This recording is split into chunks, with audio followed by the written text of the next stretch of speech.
Good morning, people. Welcome back to Daily Red Devil for all of your latest Manchester United transfer news and talk. I hope everyone's doing well on this Saturday morning. We've got an absolutely massive show for you guys today, but before we jump into that, please do smash a like on the video. Please do subscribe to the channel if you are new, and let's get straight on into it. So on the show this morning, we are going to be talking a little bit about Ryan Gravenberch. We've got an update on that one.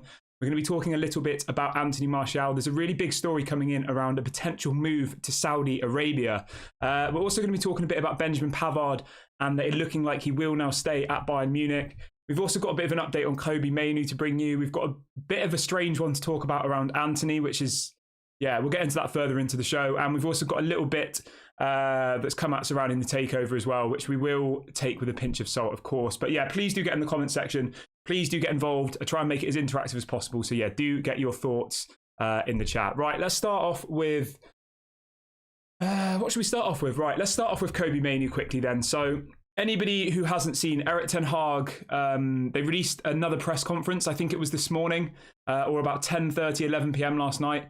So usually when they do press conferences, they record it in two parts. So it's like one part's embargoed for a later time. So anyway, I've just watched the new press conference this morning, and he's asked about Kobbie Mainoo, who I know a lot of you really want back into the squad as quickly as possible. Now, Erik ten Hag has apparently said that Kobbie Mainoo will be back in 2 months. So what's that, October, mid-October? There was a story coming out a couple of months ago, or about a month ago, that he'd be back for September. But Erik ten Hag's just said that he's going to be back in October, which is really disappointing for the player, because he does then go on to say that he sees Kobbie Mainoo as someone who's actually going to be getting first team football this season, and he sees him as that person who can solve the centre defensive midfield position, which, you know what, I completely agree with. I do think Kobbie Mainoo can do that. I think he is someone we need to be fully cementing into our team, because I would much rather give an 18-year-old Kobbie Mainoo game time than someone like Scott McTominay. You know, I think Scott McTominay's kind of reached what he's going to become, whereas Kobbie Mainoo could be anything that Erik ten Hag molds him into. So bit disappointing, but it looks like it will be about 2 months until he is back. He then goes on to say about Kobbie Mainoo, he says, for the winter that is coming up, Kobbie Mainoo will absolutely have game time. So yeah, he's definitely part of Erik ten Hag's plans, which is obviously good, because I know a lot of you in the chat really want to see Kobbie Mainoo implemented and integrated into that squad. So yeah, hopefully he comes back sooner, but it's looking like it will be about 2 months until we see Kobbie Mainoo back at Manchester United. Right, let's move on to the next story though. Let's keep things moving. So let's talk about Anthony Martial. Now this one caught me by surprise a little bit. I know we have spoke about Martial a while ago and about a potential move to Saudi Arabia. So Graham Bailey has come out this morning saying that apparently talks are now taking place between Manchester United and clubs in Saudi Arabia for a move for Anthony Martial. And it says that Manchester United are expecting a lucrative offer for Anthony Martial. If we could sell Anthony Martial to Saudi Arabia, that would be absolutely incredible. It really would. And the only thing I think here is, do you risk playing him against Tottenham today? If there's this opportunity on the table of Saudi Arabia, I would not risk him against Tottenham, because imagine if he goes out and plays against Tottenham and gets injured again. That's it then, isn't it? If he gets injured again, you're done. Transfer window's closed by the time he's fit again, and he's obviously not going to leave. Remember, he's only got 1 year left on his deal as well. His contract expires this time next year, so if we don't sell him now, he'll go for free next summer. Now, I want you to let me know in the comments section, how much do you think is a fair price for Anthony Martial? As I said, he's only got 1 year left on his deal, so I don't think we can ask for ridiculous money. But let me know what you think in the comments section. He is only 27 years of age, remember. When he was at his best, he was a good player. He got a lot of goals for us. His wages are the issue, but obviously they wouldn't be an issue for Saudi Arabia. They're an issue for 99% of clubs in world football, but Saudi Arabian clubs would happily pay his 250 grand a week, if not more. I think if we could get anything between 15 and 25 million for him, I would be very happy. I think even 15 would be a fair price at this point. He's obviously injury prone. He's not really played that much football in the last season or two, has he? I would take 15 at this point, but if we could get somewhere around 25 million for him, I think that would be a good bit of business. He is only 27 years of age, remember, so I know it feels like we've had him for a very long time, but he is still, I wouldn't say young, but if he wasn't injury prone, he probably would have another 5, 6, 7 years left in him, wouldn't he, at the top of the game? But yeah, he just hasn't had the best of luck, has he? Obviously, he was on loan at Sevilla last season. That didn't go very well. Came back to Manchester United. Yeah, so hopefully he gets this move. Hopefully Anthony Martial moves on to Saudi Arabia. Hopefully we can get some good bit of money in for him. But yeah, do let me know in the comment section how much do you think would be a good price or a fair price. Let me know what you think is a fair price, because you could say any amount of money. You could say, oh, I think he's worth 100 million. He's obviously not, is he? So let me know what you think is a reasonable price. And now let's have a little look at potential replacements. Now, this is somebody that gets mentioned a lot in the chat, and it's somebody that, I'll be honest, I haven't really seen that much of, but I have done a little bit more research around him over the last 24 hours, just because it is a name that keeps getting mentioned. And that is Gift Orban, 21 years of age, Nigerian, obviously a striker, plays his football in the Belgian league at the moment. So he went to Ghent in January for 3 million euros. He'd be available for somewhere around 20 million euros. Somebody who looks really, really good. Obviously, he's already in the Nigeria under-23 squad. Had a really, really solid season last year for Ghent in the Belgian league. I know people are probably sat at home saying, the Belgian league, come on, Kieran, really? Are we really looking at players from that league? But I honestly think that this guy is the real deal, and I think he'd be a quality signing. But let me know in the comments section what you think of Gift Orban. Do you think he'd be a good addition? So he played 10 games in the Belgian league last season. Bear in mind, he only joined in January. That's why he only played 10 games. So he joined in January this year. He played 10 matches. He got 9 goals and 2 assists. He was obviously also in the Conference League for Ghent, and he got 5 goals in 6 matches. So he had a really, really good goals tally, and he also got 6 goals in the Jupiler Pro League Europe playoffs, whatever that is. So across all competitions, he got 20 goals and 2 assists in 22 matches. So he averaged a goal or an assist every game in the Belgian league. Now, if we were to convert that over to the Premier League, I know the Belgian league is not on the same level as the Premier League. So let's say even if he got half of the amount of goals and stuff he got last year, that would still be a goal every other game, which would be quality, wouldn't it? So I think this guy is definitely a good option. 20 million euros isn't going to break the bank. I would expect us to get around 20 million euros for Anthony Martial. Do you sell Anthony Martial for that amount of money and then go and buy someone like Gift Orban? Or do you go and buy someone like Taremi from Porto? There are plenty of options available on the market who are definitely going to suit us better than Anthony Martial. But do let me know in the comment section, who would be your preferred option in the striker position? Who would you like to see join the club? And what do you think of this Gift Orban? Because I know quite a few of you mentioned this person's name and you really, really are keen on him. I have watched a few videos. He does look like a really, really good player. He does. Centre forward, maybe not on the same level as someone like Taremi. Obviously, Taremi's way more experienced, definitely a bigger goal scorer than Orban. Yeah, I think it would be a good option as a backup, and it's someone young. But whether Manchester United would do it or not, we have to wait and see. That's ultimately not up to us. But let's just keep our fingers crossed that this Saudi Arabian offer materialises and that Manchester United can get this deal done. I think, I think the game today is the biggest indication. If Anthony Martial starts today against Tottenham, I don't think he's going anywhere. If he's playing in that match, I would say that Martial will be here for the rest of the season, because we know that we need him. We need a striker. And we know that Erik ten Hag likes him. So I think we've got to almost wait until the game at 5:30 this evening. Wait and see what happens. If Anthony Martial starts, I would say he's staying. But yeah, let me know what you would do with Anthony Martial in the comment section. Let me know what your thoughts are on that one. Right, moving on to the next story. We have got a bit of an update on Benjamin Pavard. So as you know, Manchester United's attempt to sign him has kind of fallen short purely because of Harry Maguire refusing to leave the club. Now, there's a story coming out from Plettergoal. This was about 10:30 p.m. last night, and it's saying that Bayern Munich have decided that Manchester United target Benjamin Pavard will not be sold this summer and will stay at the club. So Inter Milan had a bid of 25 million euros rejected. Bayern Munich are apparently asking for 40 million euros for Benjamin Pavard. Obviously, I don't think they're going to get that from Inter. They're definitely not going to get that from us when we can't even sell Harry Maguire. And it looks like Benjamin Pavard will now remain at Bayern Munich. I'm not sure what everybody thinks about that. I'm not that bothered. Obviously, I would rather have him than Harry Maguire, but I think spending 40 million euros on him is maybe a little bit much. But yeah, let me know what you think about that one in the comment section. Are you upset about Benjamin Pavard? Would you have liked to see him at the club? Do you think this is a massive loss to Manchester United? As I said on my video yesterday, I would have happily sold Harry Maguire, reinvested that money in a striker, given Johnny Evans a contract for the rest of the season, and then maybe promoted a centre-back from the youth team. That's what I would have done. I don't think bringing in Benjamin Pavard was that essential for me personally.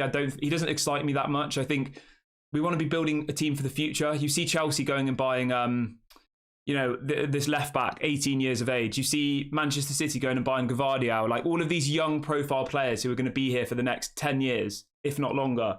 Whereas Benjamin Pavard, for me, feels a little bit like a short-term option again. I know he's only 27, but I can imagine in 2 or 3 years he'll need replacing. That just seems to be the kind of profile of players we go at the moment. And I really, really want us to be building for the future. I want us to be bringing in younger players, people who Erik ten Hag can mould into whatever he wants. So yeah, for me, I'm not that bothered. But let me know in the comment section what you think about Benjamin Pavard. Do you think it would be a shame if we missed out on him? Let me know. We've got over 800 of you watching now, which is absolutely massive. Big ups to everybody. Please do smash a like on the video. Please do subscribe to the channel if you are new. We're less than 100 subscribers away from 14,000. So please do subscribe if you haven't already. I will drop a link in the chat.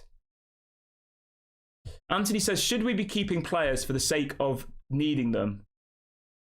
I assume you're talking about Anthony Martial. Well, the thing with Martial is, right, he's a good player. He is. There's no one can doubt that. He is a good player. When he's on his day, he's worth having, I think. But he's injury prone, and we can't rely on him. So I think if this Saudi Arabia offer is actually, got some legs behind it and could turn into a serious bit of business, I would keep him on the bench against Tottenham today. I wouldn't risk him, and I would push through that move. That's what I would do.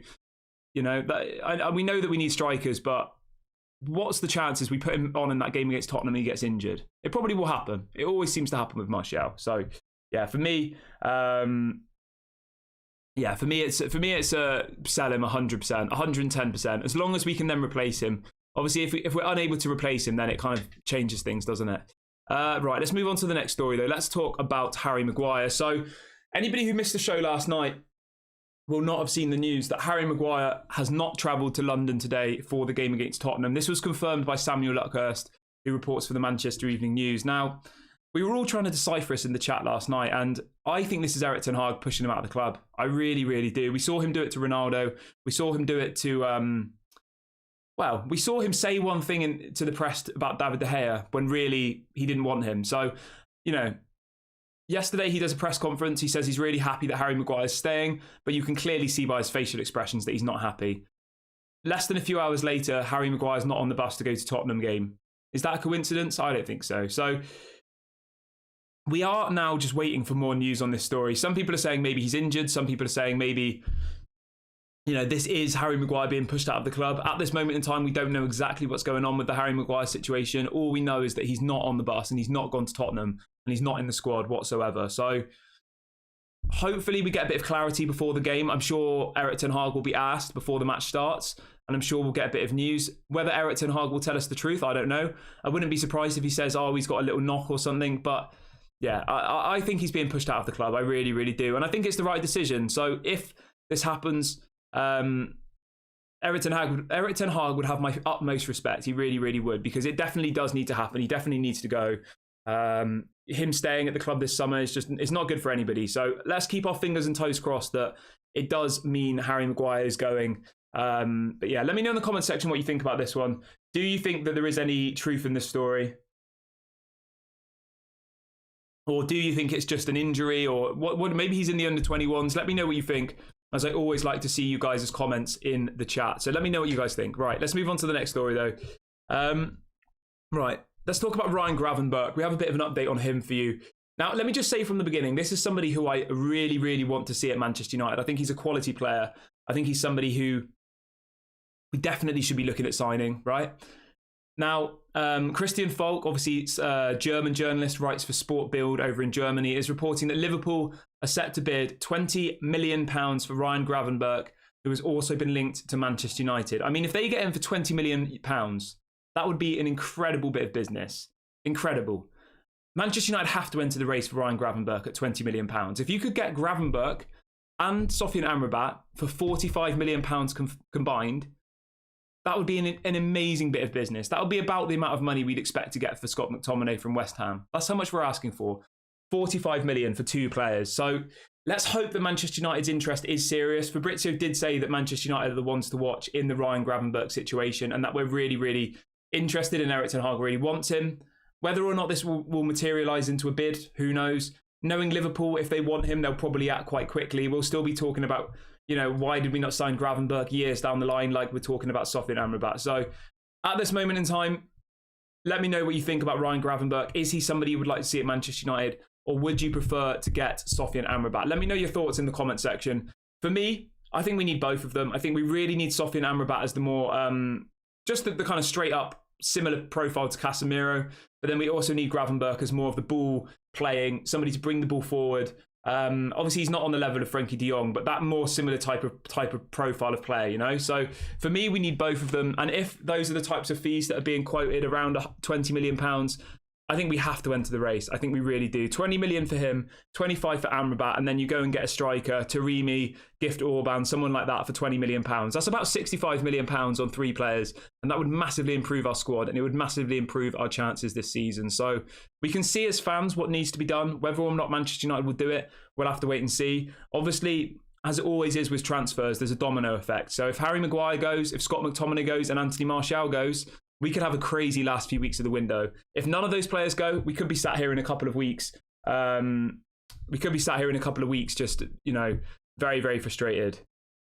Right, now let's talk about Antony. Now this is absolutely mad.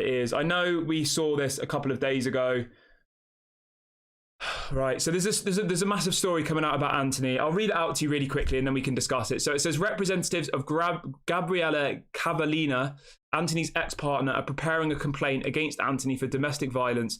A 70-page document from Gabriella's representatives gathers evidence of abuse, behaviour and aggression carried out by Antony. According to the lawyer, Antony could answer for 3 different crimes in England. So in short, there is a court case, whatever you want to call it, allegations about to be filed against Antony.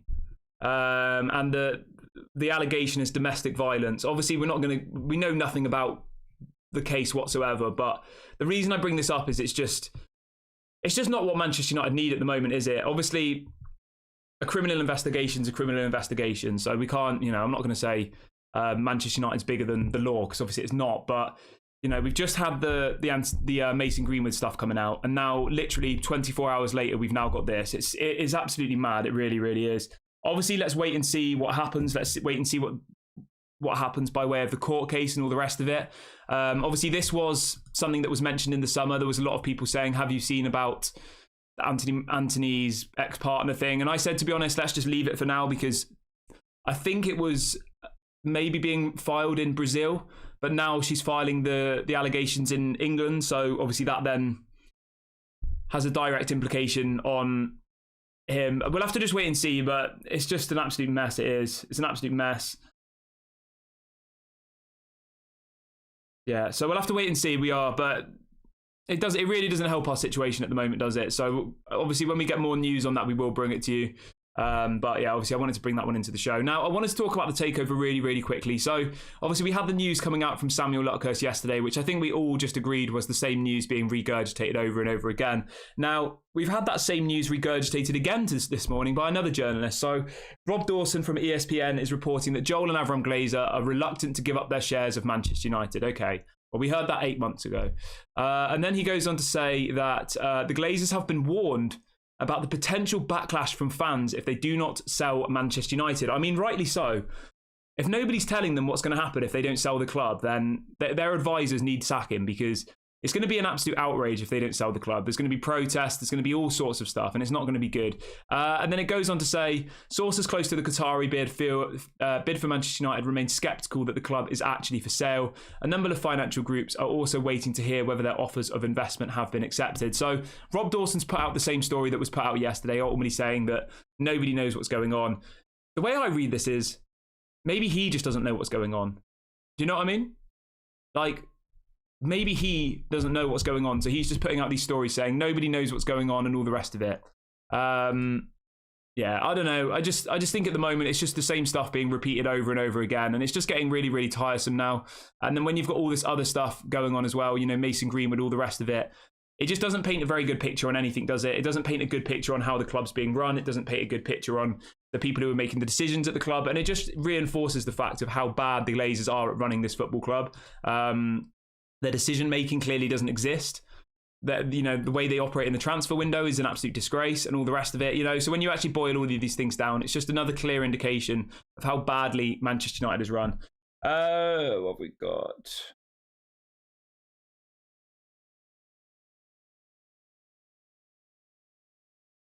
Glenn says, I've just heard that Anthony Martial will miss the Tottenham game tonight. Where have you seen that, my friend? I haven't seen that anywhere yet, but as I said earlier on in the show, if there's any legs in this Anthony Martial to Saudi Arabia offer, he should not be involved in the squad whatsoever. I honestly think if he's not part of that squad tonight against Tottenham, he's going, I think. Because he's definitely fully training again. He's definitely training with the first team. He played against Everton in a pre-season what do you call it, behind closed doors friendly the other day, so he's definitely match fit. He's definitely able to play, and if he isn't in that squad tonight, I think then we can all but assume that he's looking like he will leave the club, but I haven't seen anything myself saying he's not going to be part of the squad. He did travel yesterday, so obviously things can change. They might say you're not playing, you know, go home or whatever, but at the moment, yeah, I think he will be part of it. Anthony says, who's your favourite player? So my favourite players at Manchester United are Garnacho, Lisandro Martinez and Casemiro. Those are my three favourite players. In no particular order, I like all of them. If I had to pick one, I'd probably say Lisandro Martinez, because for me, I want people who come onto that pitch and give 110% every single game. Obviously, they've got to be a good player as well, and Lisandro Martinez is that. He literally... like some of the tackles and stuff he puts in, like he puts his body on the line for Manchester United, and that gets my respect. So he doesn't ever complain. Those are the kind of players I like, you know. So yeah, it's Lisandro Martinez, Casemiro, and Garnacho. Those are my three favourites. Let me know what your favourites are in the comment section. Stefan says, are we still in the race for Sofian Amrabat? If Pavard falls through and Maguire does leave, will we go for Gea from Crystal Palace? Look, you know what, with Amrabat, people were getting upset with me because I kept talking about Amrabat, so there is nothing to talk about with Amrabat. There isn't at the moment. The only update there is that he's still waiting for Manchester United. He's had other offers on the table, but he's rejected them in favour of coming to Manchester United. There are people putting out stories saying an offer could arrive within the next hours. The offer doesn't arrive. There are other people saying that he's given priority. The offer's going to come in tomorrow, and then it doesn't happen. So the black and white bits of it, the facts, Sofian Amrabat has agreed personal terms with Manchester United. He's waiting for Manchester United. How long he's going to wait for, maybe we'll be talking about this in 5 years' time. Who knows? Nobody knows. Your guess is as good as mine. I thought that when Fred went, we'd go and buy him, but clearly not.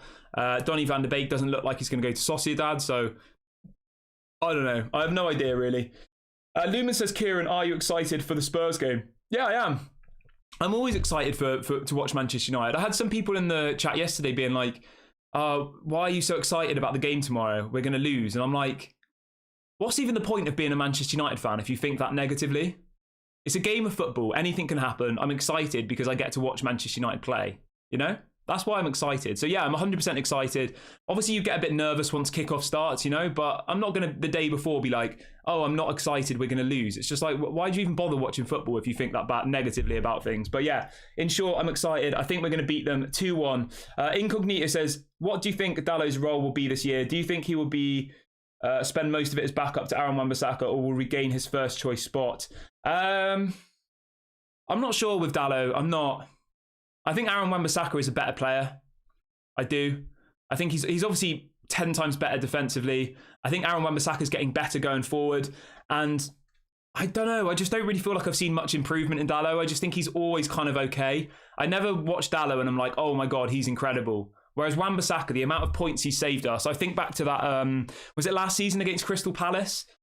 Wilfried Zaha's one-on-one with about 30 seconds left of the go, and Wan-Bissaka does literally the most crazy tackle you've ever seen and gets the ball. And Wilfried Zaha, after the game, comes out and says, the only person in world football who could stop me there without giving away a penalty is Wan-Bissaka. I look round and I see it's Wan-Bissaka, and I knew that it was, you know. So yeah, I don't know with Dallow. I think he's an amazing backup, great backup. But for me, I think Wan-Bissaka is better than him and deserves to play ahead of him. They're both like the same age now as well. So yeah, they're both the same age, I think. Let me just double check that. Yeah, Dallow's 24, Wan-Bissaka I think is 25. So yeah, it's not like one of them's a youth player and the other one's, you know, really old. They're both around the same kind of age. But yeah, let me know in the comment section, who is your preferred right back at Manchester United? Do you like Dalot? Do you like Wan-Bissaka? Let me know your thoughts, as I always like to see what you guys think.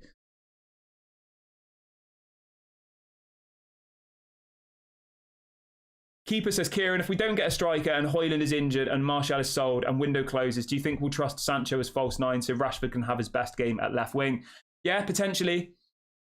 I think Sancho will play as the false nine today. I think the starting 11 is going to be, obviously, let's not bother with the defence because we all know what that's going to be. In the attacking positions, I think it'll be Rashford on the left, Sancho as the false nine, and then Anthony on the right. I think that was what will happen today.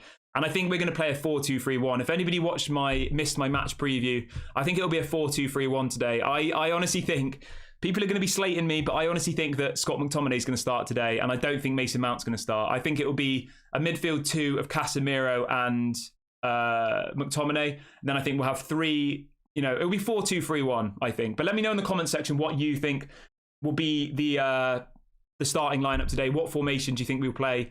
I honestly think if we play the same formation as we did against Wolves, if we play that same squad with Mason Mount, Bruno and Casemiro, I think we could be in big trouble. Because Bissouma, he looked really, really good in Tottenham's first game of the season. He did. He looked really good. I was shocked because he was somebody we were looking at. So I think Erik ten Hag is going to change it up. Maybe we see Dalot play. I'd be shocked if Dalot played, to be honest. I think Wan-Bissaka was definitely our best player. But let me know what you think will happen in the game today. I think we do have to be fair, though. Wolves are a better team defensively than Tottenham. Tottenham are still a little bit all over the place, so I do think there is opportunity to get goals today. Obviously, we can get in behind them and all the rest of it. So yeah, I have a good feeling today. I think we're going to win 2-1. I said this a couple of days ago. 2-1 Manchester United. I think we're going to have a really, really good match. Right, let's read out. We will be live as well for that game, by the way. So if anybody wants to join us for the watch along, we will be live at about 5 p.m. UK time today for the Manchester United Tottenham game. So do make sure you're around for that. We've got 1,200 of you watching now, which is absolutely massive. Big ups to everybody. Please do smash a like on the video and please do subscribe to the channel if you are new. We're only 10 subscribers away from 13,800, so do go and subscribe if you haven't already. It doesn't cost any money, completely free. Lots of people in the chat seem to say 4-3-3. Yeah, I mean that's what we played against Wolves with, wasn't it? 4-3-3. What else have we got? Kevin says, the club is in such a mess. I have never known anything like it before in all my years. Glazers are rotten to the core. If they don't sell, there will be riots. Yeah, there will be. Yeah, there will. I still think they're going to sell. I'm kind of a bit bored of the whole takeover thing. I still think that they will sell the club. I do, because they'll know what's going to happen if they don't. It's not going to be good if they don't sell. It's going to be really, really bad, isn't it? So I think they will sell. I just think it might take a little bit of time. Right, let's see. I'm going to read out a couple of your questions now. So do get some questions into the chat if you haven't already. Somebody says, for how much can we sell Dalot and use this money for Frimpong? I don't know. I'm not going as far as saying we should sell Diogo Dalot. I'm just saying that I think Wan-Bissaka's ahead of him. I think Diogo Dalot as a backup is an incredible option. But yeah, that's just my opinion on it. Stefan says, have you heard any news on the planned sit-in after the next home game? Yes, so against Nottingham Forest next weekend, the 1958 group are organising a planned sit-in. So what that means is for 60 minutes after the final whistle, they're going to stay in the stadium. They're going to refuse to leave. They're obviously trying to encourage as many people to do that as possible. Obviously, they'll have banners. They'll be protesting in the stadium, in the stands. Obviously, that's an amazing idea. I really, really like that. So big ups to them for doing that. Stefan says, Kieran, you hinted that Lukaku could be an option. Would you take him on loan? So in relation to Lukaku, that was something that Dwight York said. So it's not actually, we haven't actually been linked to Lukaku. It was Dwight York said that we should look at him as a loan option. And I said if it was a short-term loan for maybe even just till January, I would probably do it if we aren't able to buy another striker. But yeah, I don't know. It's obviously hypothetical. I would much rather go and get a young striker, like, go and get someone like Gift Orban, go and get somebody like, obviously Taremi's not young, but you know what I mean. Go and get somebody who's actually going to be a player for our team, not just a loan option who's, nobody else wants. I just don't really think it's a good idea personally. I'm going to read out a couple more questions before we end the video. We've got a couple minutes left. Somebody's asking how much do you think Frimpong would be worth? Probably somewhere between 30 and 50 million, just as a rough ballpark. Probably 30 million would be fair, but you never know with Manchester United, do you? 50 million is usually the kind of prices that we get quoted.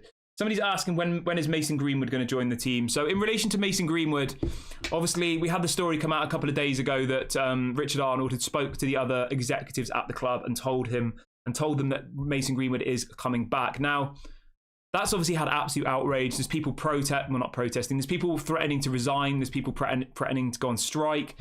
People who work at the club, all the rest of it. Now, we're being told that Mason Greenwood will be revealed in the next couple of weeks. They've delayed it again. So I don't know. I don't know what's going to happen now. I honestly think that he's going to go out on loan now. I would be shocked if they put him back into the squad now. I would be absolutely shocked. Because the amount of noise that's come out around this thing is crazy. Absolutely crazy. And I think if they brought him back in now, it would be absolute carnage. It would. Ian says, aren't away fans normally kept locked in for an hour anyway to avoid crowd problems outside the ground? Isn't the game's at Manchester United, isn't it? Yeah, it's at home. Yeah, the Nottingham Forest game is... Yeah, it's at Manchester United. It's at Old Trafford, 3 o'clock kickoff. So, yeah, that's why they're doing it. Right, I'm going to wrap the video up here, guys. Obviously, we will be live quite a lot today because we're going to be doing the watch-along. We'll have another video coming out this afternoon. Thank you so much to everyone who's watched this morning. I will be back, of course, later on today for the watch-along. There will be another video coming out around lunchtime, so do make sure you subscribe. Do make sure you smash a like on the video. Big ups to everybody who has joined us this morning. I will speak to you all later. Have a lovely morning, day, or evening, wherever you are in the world, and I'll catch you soon.